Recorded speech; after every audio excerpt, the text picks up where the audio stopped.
A sociedade muda sempre que ocorrem eventos significativos em um país ou região específica. Volte no tempo e você verá isso na história da Igreja primitiva, particularmente no Império Romano, sob o reinado de Nero. Naquela época, havia uma aceitação na sociedade em relação à perseguição e até ao martírio dos cristãos.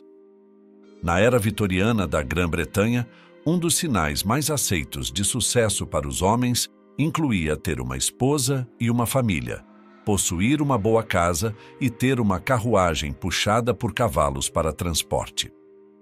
Quando ocorreu a Grande Depressão em 1929, a sociedade mudou e as pessoas estabeleceram novas normas, como a criação de jardins para economizar e sobreviver.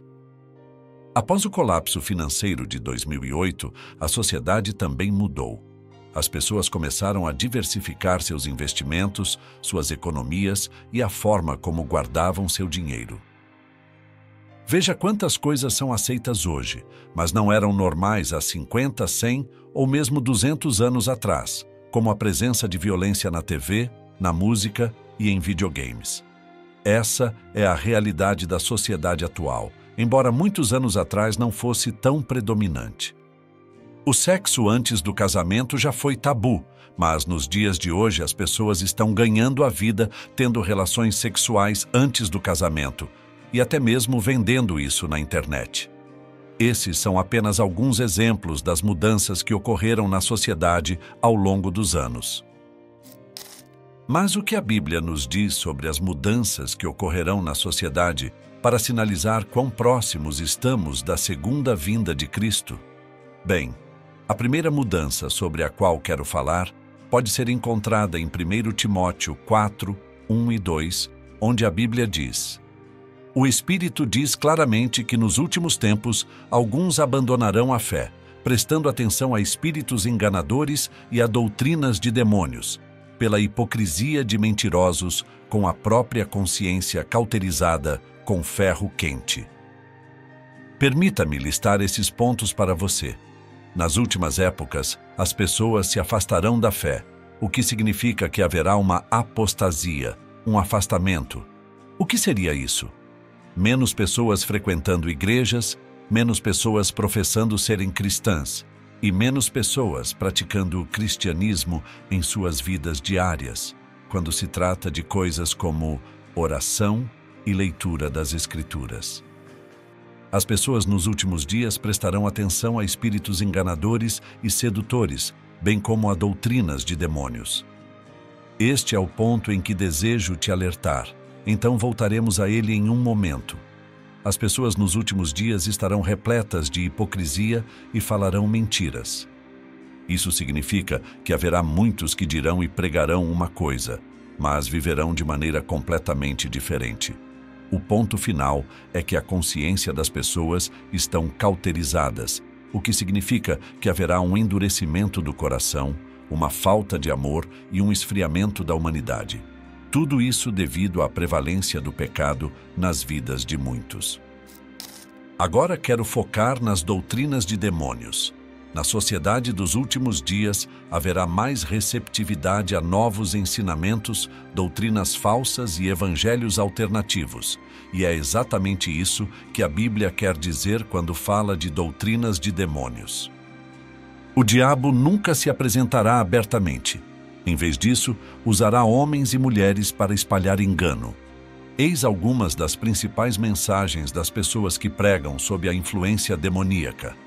Dirão que você pode chegar ao céu sendo uma boa pessoa e fazendo boas ações. Argumentarão que Deus aceita você do jeito que você é e que é aceitável pecar quando você tem se comportado bem por muito tempo. No entanto, a palavra de Deus declara que você não pode conquistar a salvação por meio de boas obras. A salvação vem apenas pela aceitação de Jesus Cristo como seu Senhor e Salvador, e pelo afastamento do pecado. A palavra de Deus diz para negar a si mesmo e manter sua carne sob controle. Finalmente, a Bíblia declara que o salário do pecado é a morte, não havendo troca entre bom comportamento e pecado livre.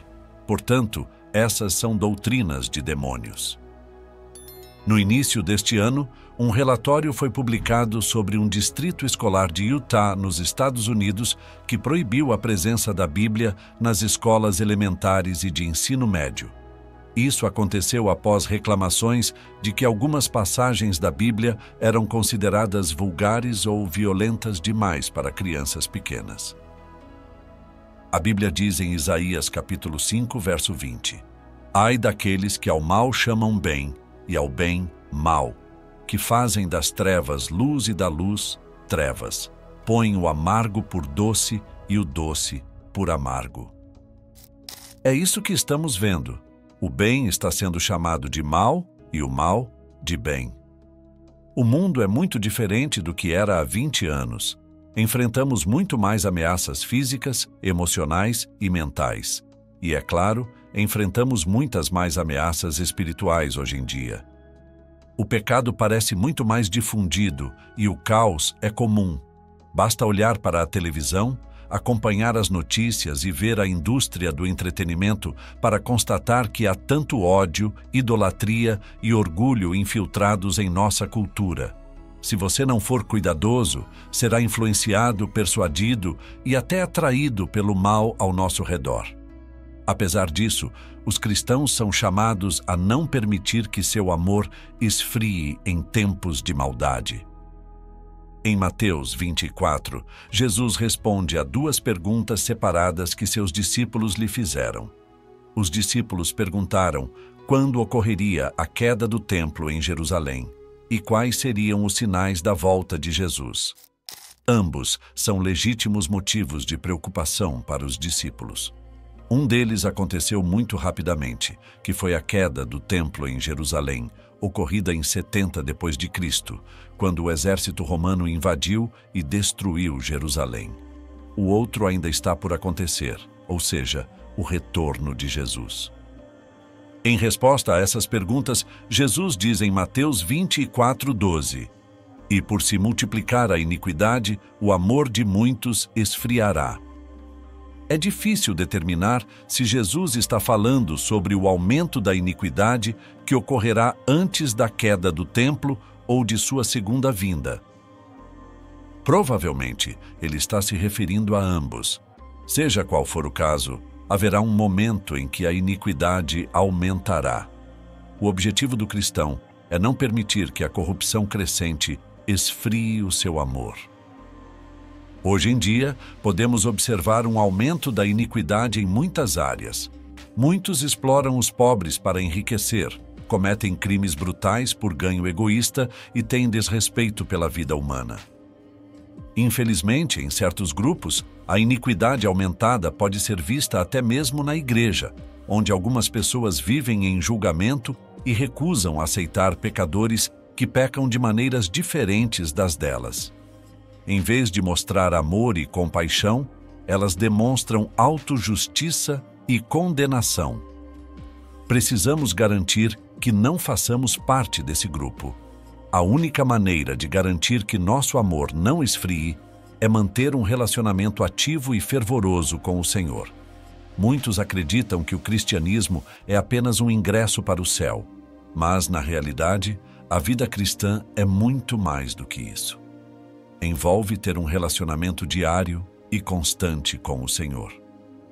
Jesus o expressou dessa forma em João 15:4.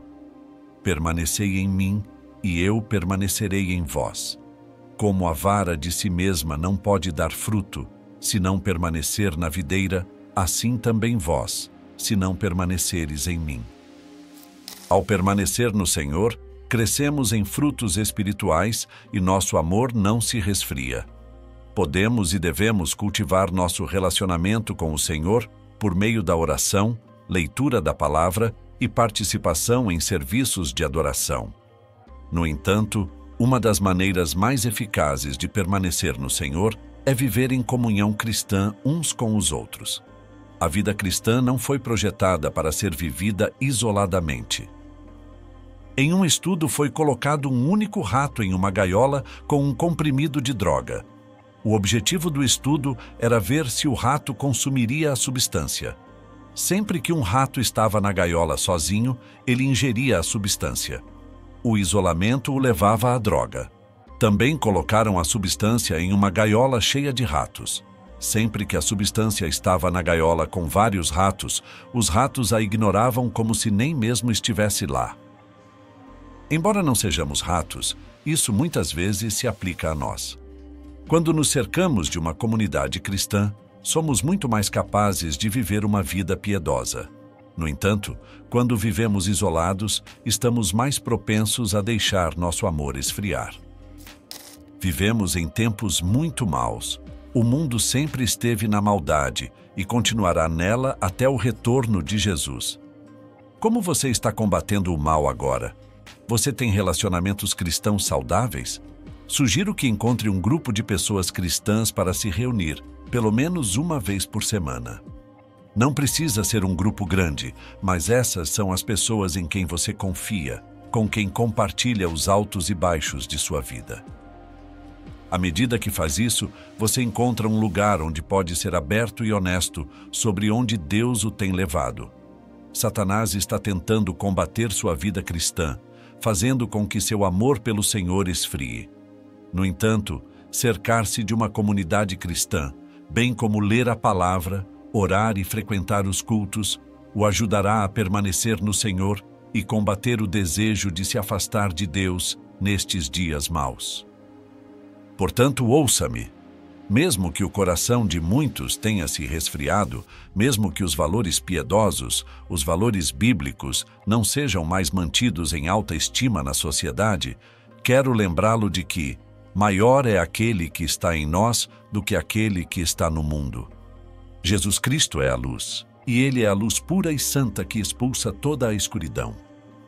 Em Efésios 5:8, a Bíblia diz: porque outrora vocês eram trevas, mas agora sois luz no Senhor. Andai como filhos da luz. A Bíblia diz que antes de virmos a Cristo, caminhávamos em trevas. Éramos trevas. Mas Deus, em sua grande misericórdia, abriu nossos olhos para a verdade de Jesus Cristo, autor de toda a bondade, pureza e retidão. É por causa dele que podemos brilhar mesmo no meio das sombras. Em Mateus 5, do 14 ao 16, a Bíblia diz: vós sois a luz do mundo. Não se pode esconder uma cidade situada sobre um monte, nem os que acendem uma candeia a colocam debaixo do alqueire, mas no velador, e assim ilumina a todos os que estão na casa. Assim resplandeça a vossa luz diante dos homens, para que vejam as vossas boas obras e glorifiquem o vosso Pai que está nos céus. Se você já acendeu uma vela em um quarto escuro, sabe o quanto uma pequena chama pode fazer uma grande diferença. Uma pequena centelha tem o poder e a intensidade para iluminar uma sala inteira. A Bíblia diz que é assim que somos quando permitimos que o Espírito Santo nos encha. Como filho de Deus, você é como uma vela em um mundo de trevas. E quando todos nos reunimos com outros crentes em um só acordo, como o corpo de Cristo, podemos realmente impactar a escuridão neste mundo com a luz de Jesus Cristo que arde dentro de nós. Em João 1,5, a Bíblia diz: a luz resplandece nas trevas, e as trevas não prevaleceram contra ela. Portanto, como podemos deixar a luz de Deus brilhar em nós, em nossas vidas cotidianas? Bem, 1 Pedro 4:10 nos diz: servi uns aos outros, cada um conforme o dom que recebeu, como bons despenseiros da multiforme graça de Deus. Com o objetivo de refletir a sua gloriosa glória, Deus nos deu dons únicos para servir o seu corpo. Alguns de nós são encorajadores, alguns são professores e outros são adoradores. A beleza do corpo de Cristo é que todos temos papéis diferentes, mas vitais, a desempenhar. Seja qual for o seu dom, você pode usá-lo como uma maneira poderosa de deixar a luz de Deus brilhar através de você. Portanto, deixe a luz de Jesus Cristo brilhar intensamente em você, mesmo no meio de muita escuridão. Se essa mensagem te ajudou de alguma forma, se inscreva em nosso canal e compartilhe esse vídeo com outras pessoas. Escreva nos comentários: eu tenho a luz de Cristo em minha vida. E lembre-se, tudo é possível para aquele que crer no nome de Jesus. Até o próximo vídeo.